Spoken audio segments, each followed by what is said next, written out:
Bismillahirrahmanirrahim. Assalamualaikum warahmatullahi wabarakatuh.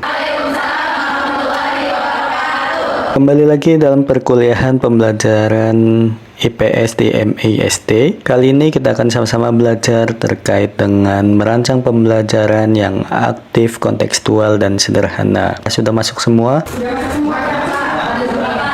Sekarang sebelum perkuliahan dimulai, alangkah lebih baiknya kita berdoa dulu. Berdoa dipimpin oleh Teh Yunita, silakan.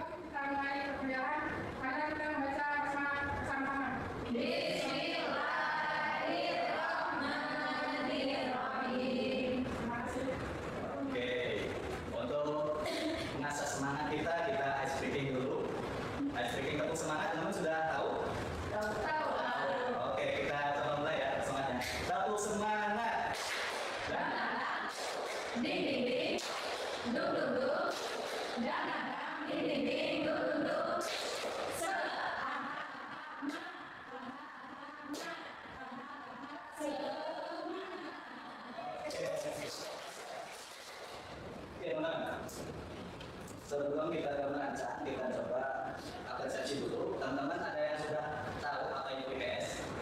Tahu. Apa? Ilmu pengetahuan sosial. Kalau ilmu pengetahuan sosial berarti kaitannya dengan apa? Dengan sosial. Masyarakat ya. Jadi kita dari SD, SMP, SMA sudah kenal banget itu apa itu IPS ya. Selanjutnya untuk di SD atau MI, kira-kira apa yang membuat pembelajaran IPS itu sering dianggap sebagai pelajaran yang membosankan? Terlalu banyak teks. Banyak teks, bacaan, kemudian apa lagi? Hafalan, dengerin ceramah, kurang aktivitas ya, hanya ceramah saja. Oke, itu teman-teman. Jadi mindset siswa kita seperti pengalaman teman-teman juga SD, SMP, SMA, IPS itu sering dianggap sebagai mata pelajaran atau materi yang banyak hafalannya, kurang dikaitkan dengan kehidupan nyata. Padahal kalau di SD itu kan berada di operasional konkret, artinya segala sesuatu yang kita ajarkan itu harus berkaitan dengan kehidupan sehari-hari siswa kita. Seperti halnya lagu bangun tidurku terus mandi, tidak lupa menggosok gigi. Terus?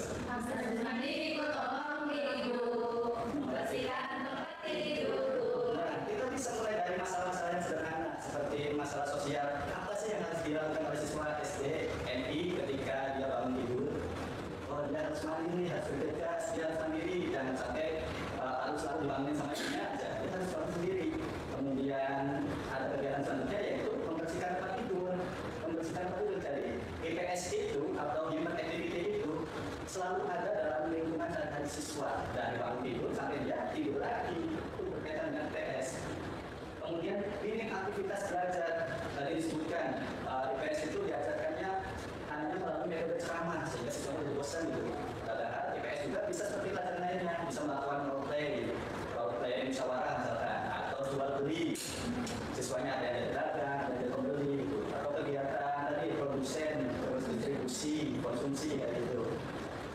Jadi pembelajaran IPS itu saja dekat dengan kehidupan anak dan lingkungan sekitarnya. Dan terakhir tadi masalah sosialnya itu harus masalah sosial yang sederhana. Karena siswa kita, siswa MI kita rata-rata operasional konkret harus dimulai dari hal-hal yang nyata dulu yang biasa dialami oleh siswanya. Nah, kita coba kasih masalah misalnya di sini Alia diberi uang 20.000 oleh ibunya. Ia harus membeli buku tulis karena bukunya sudah habis. Gitu. Sedangkan ketika Alia masuk kantin, Alia ini juga pengen beli es krim, pengen beli stiker yang keren itu, dan juga mainan-mainan kecil lainnya. Apa yang sebaiknya Alia beli terlebih dahulu dan mengapa? Nah, dari orientasi masalah ini kan kelihatan tuh ada konsep IPS yang muncul. Konsep IPS-nya itu adalah hubungan dan keinginan. Kemudian ada prioritas penggunaan uang. Ada juga pengambilan keputusan dan sikap hemat serta tanggung jawab. Oke, benar teman-teman semua.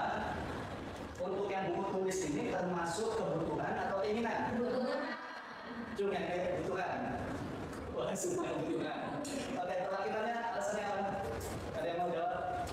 Karena yang dibutuhkan itu buku tulis dan yang paling penting juga buku tulis dan karena buku tulis juga habis. Iya, betul. Kalau es krim butuh atau keinginan? Keinginan. Cuma yang keinginan. Oke, banyak bukan?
menghadap ke kelompoknya masing-masing, kelompok 1, kelompok 2, dan kelompok 3. Oke. Coba diskusikan dikit tujuan pembelajarannya seperti apa. Tujuan pembelajaran biar siswanya paham tadi tentang prioritas kebutuhan dan keinginan. Kalau sudah belajar membuat tujuan kan? Tujuan itu ABCD. Misalkan melalui model simulasi, siswa dapat memahami kebutuhan dan keinginan dengan baik. Melalui model demonstrasi, siswa dapat mempraktikkan kebutuhan dan keinginan.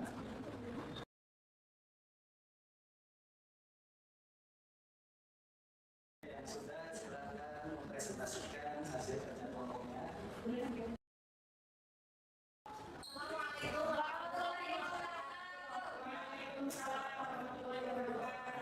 Kami dari kelompok 3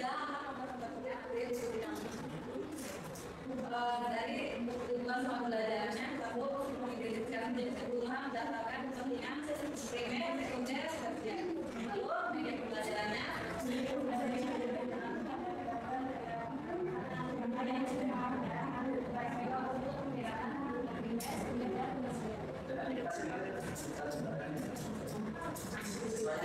nah, siswanya itu akan dibentuk 5 kelompok ya. Terus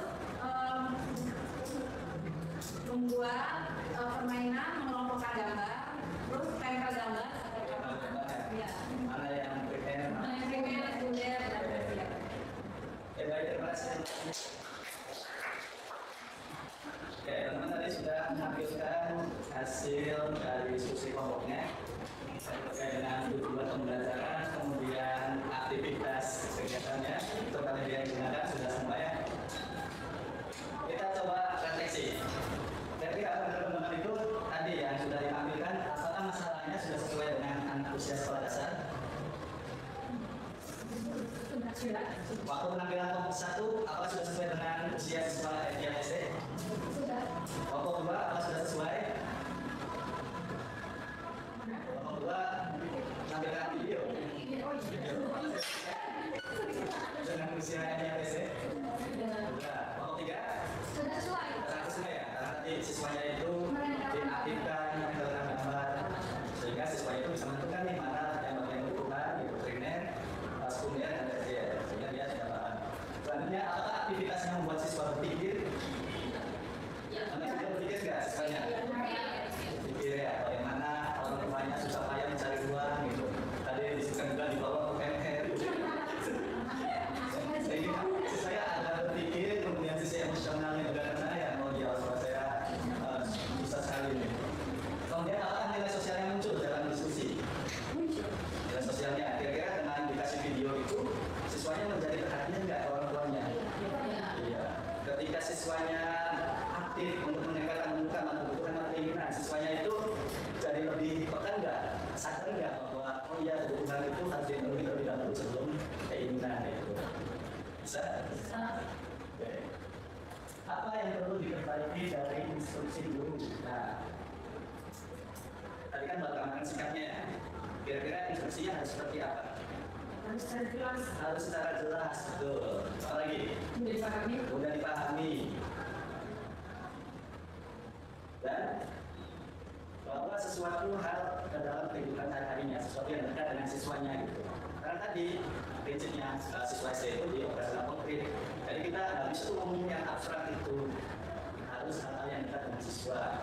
Kebutuhan primer itu kebutuhan yang sangat penting sekali gitu. Kalau kita nggak dapat, kita bakalan misalkan sakit atau sampai bahkan mati gitu. Tapi kalau sekunder tersier ini bisa nanti, bisa ditahan dulu.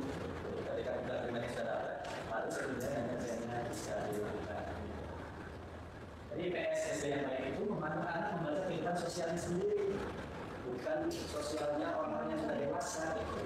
Beda konsepnya. Nah, jadi perkuliahan kita hari ini tadi membahas tentang PSSD itu tidak hanya berisi hafalan konsep ya, tapi harus ada aktivitasnya sendiri, harus ada aktivitas pembelajarannya siswanya diaktifkan. Setuju atau enggak? Setuju. Kemudian yang kedua, PKS SD harus dikaitkan dengan kehidupan nyata siswa. Sepakat atau setuju? Sepakat. Oke, lanjut ketiga. Tadi kata-kata menambahkan video atau sketch ya. Itu kalau dalam teori metodologinya namanya problem based learning atau pembelajaran berbasis masalah. Kita bisa menentukan tuh masalah keseharian siswa seperti apa terkait dengan sosial. Baru digunakan dalam pembelajaran. Ini cocok digunakan dalam melatih siswa berpikir, berdiskusi, dan pengambilan keputusan. Itu setuju atau sepakat? Oke, yang keempat, masalah sederhana seperti kebutuhan dan keinginan dapat menjadi bahan pembelajaran IPS yang menarik. Nah, kita ambil dari hal yang sederhana saja, kebutuhan dan keinginan itu. Nggak usah materi yang kompleks dulu, yang abstrak dulu. Kita dari hal yang sederhana dulu. Itu bisa dijadikan bahan pembelajaran gitu. Yang terakhir, guru SD perlu merancang pembelajaran yang aktif, kontekstual, dan bermakna. Ini harus disepakati ya.